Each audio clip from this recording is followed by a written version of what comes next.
Social media nowadays tells the story of our lives. We share our updates, we share pictures, we literally let the world know what's going on from our own point of view. We have a platform to share our stories with the rest of the world.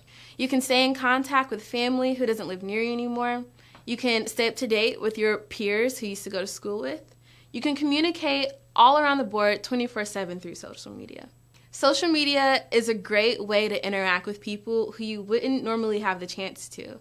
We can @ celebrities, we can tweet to our powerful leaders, we can interact with just about anyone who's online at any time and say whatever we want to them. Social media platforms have now included a format for job applications. We at First Diversity actually hire directly through social media. Now that you know why social media is important, let's go over some do's and don'ts for your social media account. Photos. For your profile picture, you want to use a clear, cropped profile photo. You want something that actually shows your face. When people are finding you online or when recruiters are looking for a new talent, they want to see who's actually applying. Make sure you use a clear, cropped picture, show your face, and maybe give a good smile. Don't include other people in your profile picture. Why? It's simply confusing. For someone who doesn't already know you or remember you from your 3rd grade algebra class, no one's going to know who you are. It's a lot easier on a recruiter who's looking for applicants on Facebook when you have just one picture. That's how they know you are you. Do create albums to organize your pictures. It's a lot easier when people are on your page and they can see what pictures go along with which album. If on your job application you say that you did community service and I want to see that, it's a lot easier for a recruiter to go online, go to your volunteer or community service album and look at those pictures. Don't let tagged photos get you in trouble. A lot of times our friends on social media don't have the same agenda as we do. When you're using your social media to find a new job, you want to make sure that your account, your page is pretty much clean. So go into your settings and disable the ability for other people's tagged photos to appear on your profile, or be able to approve them before they automatically attach to your profile. You don't want tagged photos of a late night out or a picture from years ago to catch up to you and get you in trouble or prevent you from being accepted by a job interviewer. Sharing. When it comes to sharing your content, you do want to share content from pages that you like and that are verified. The whole point of social media is to learn more from each other, to get ideas, and to share the way we feel about things. So when you find a page that you like, try to find a page that's verified that talks about the same things and share that content. You don't want to share posts that your boss would bring up in your morning meeting. That's the good rule of thumb. Yes, it's your account, you have the freedom, and it's the internet, but you have to remember that when it comes to Facebook or social media in general, anything's fair game. If you wouldn't want your boss discussing it in the morning meeting, don't share it. Do interact with your community. You can find your local government, your local school districts, your local parks and recreation. A lot of your local community is online on social media. They share a lot of content about things that are going on in the community, and they share a lot of information that can be useful to you. So go ahead and interact. If you feel that you don't want the bridge on this street, tweet them. Let them know. They want to hear your voice, and social media is a good way to take advantage of that. Don't over-repost content. You have to remember that when you choose to follow a page that you like it, not all of your other friends. You don't want to come off looking like you're a spam or a bot account by over-resharing too much from one account. Take it easy. When it comes to your posting, do make original posts. We want to hear from you. When recruiters are online looking for applicants via social media, we want to see what you think, what you believe in, and what you feel. So go ahead and share your own original post. You don't, however, want to use graphic language abundantly.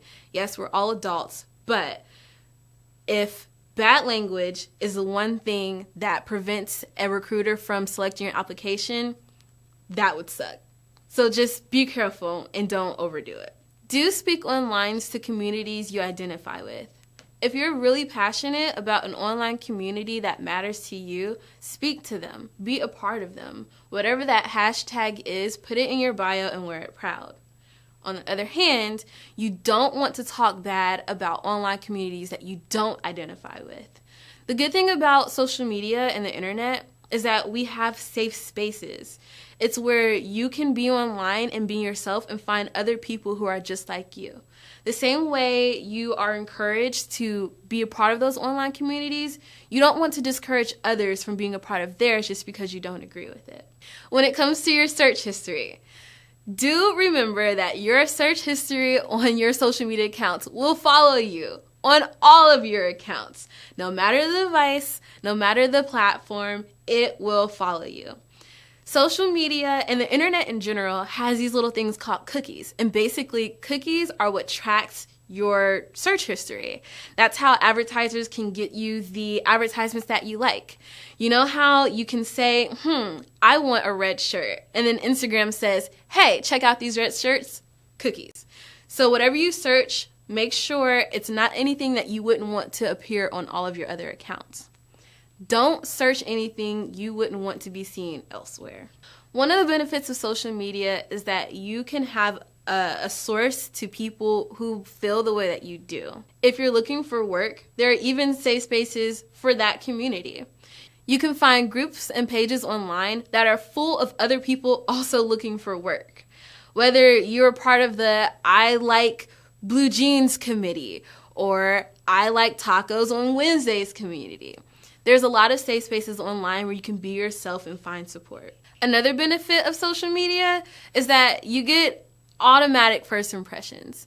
When someone who you doesn't know finds your profile picture, whether it was suggested to them in their friends list on Facebook, or whether it was retweeted on Twitter, you're getting a new chance at a first impression. And that's happening all the time, every day.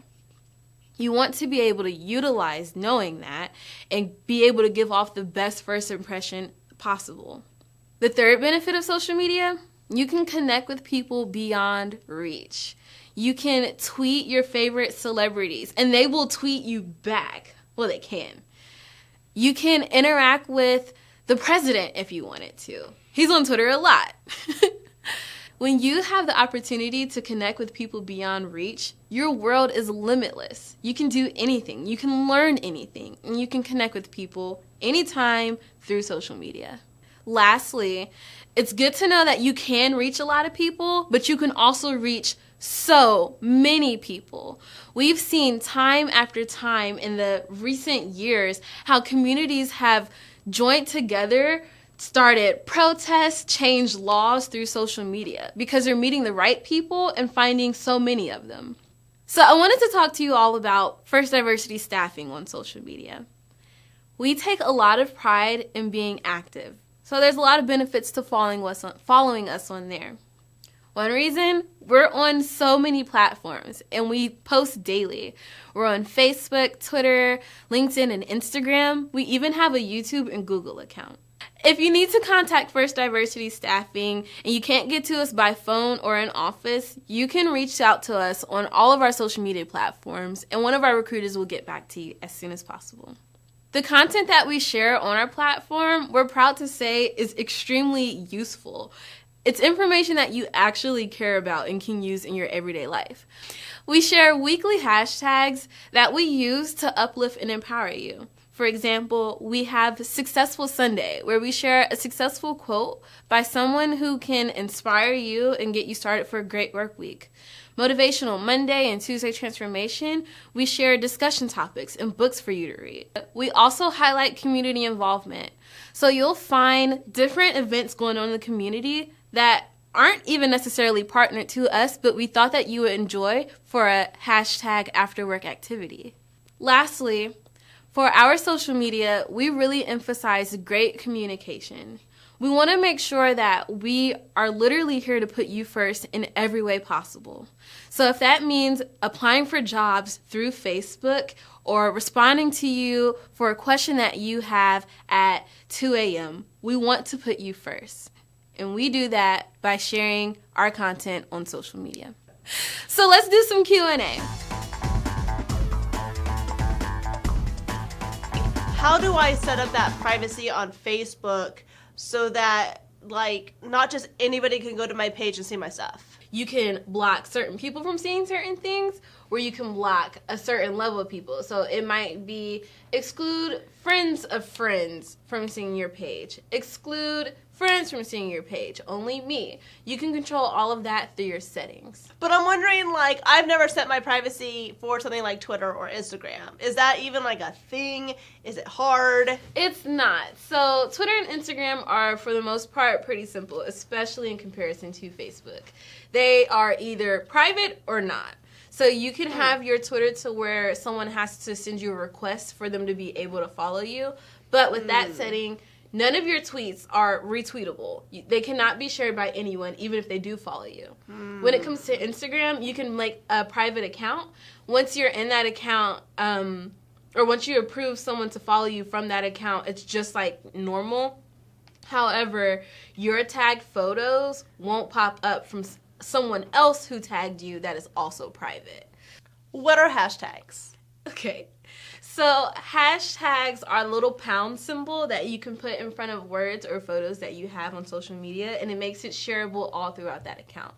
So hashtags started becoming really popular on Twitter. You can mention people with the @ symbol, and you can hashtag something. And when you hashtag, any post with that hashtag gets grouped together. So you can search it. So you can search hashtag who's hiring. And I, on, First Diversity social media, can go through and search that hashtag, and I can go and respond to you. Everyone. Cool. It's a way to link up common posts with a hashtag.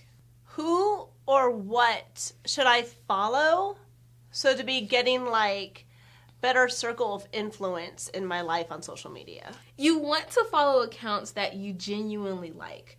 Don't just follow accounts that are popular or that have 1 million followers, because you're going to get annoyed with them, and you're going to get annoyed with the content, and eventually you're going to get annoyed with the messaging that content brings. So you want to find things that you like or things that inspire you. So, for example, if you are lacking motivation, search the hashtag Monday Motivation. What do you think are some of the guidelines, I guess I should ask, for sharing your personal thoughts and feelings? Remember, you don't want to overshare too much, and you don't want to share anything that you wouldn't want to be brought up earlier. If you're questioning it, you either want to make your account private or not share it at all. However, it's important to show that you care about something. So even if it's not a popular opinion, you can show that you care about it. You just don't have to be aggressive about it. If you are searching for jobs and you're applying for jobs online using your social media, you might want to tailor it. It's nothing to tailor and tweak things until you get the job.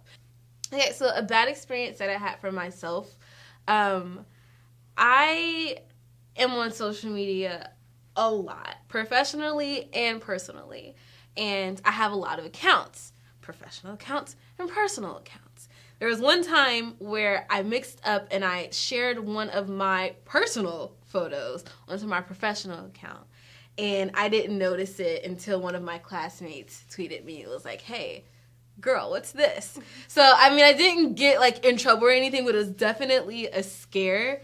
And it just taught me to be way more careful, way more cautious with what I share, make sure I'm sharing it to the right account. So I always try to get back to every single person who applies online, but I know not every employer can do that. So that part really sucks. What platform do you think employers look at the most? I have 2 and a bonus. This one's kind of like a half. Facebook. Facebook has a built-in job application platform. If an employer has a Facebook account, they're probably employing from there as well. LinkedIn is a much more professional platform, so you can share. It's basically like having your resume online. So if you're looking for really high-level jobs, especially, employers like to look at LinkedIn. And then I'm also going to toss in Indeed. So it's more of a website that is made for searching for talent, but it's considered social media because there is a lot of back and forth. So it's been a blast sharing some good social media tips with you. If you have any more questions, find us online at First Diversity Staffing or at firstdiversitystaffing.com.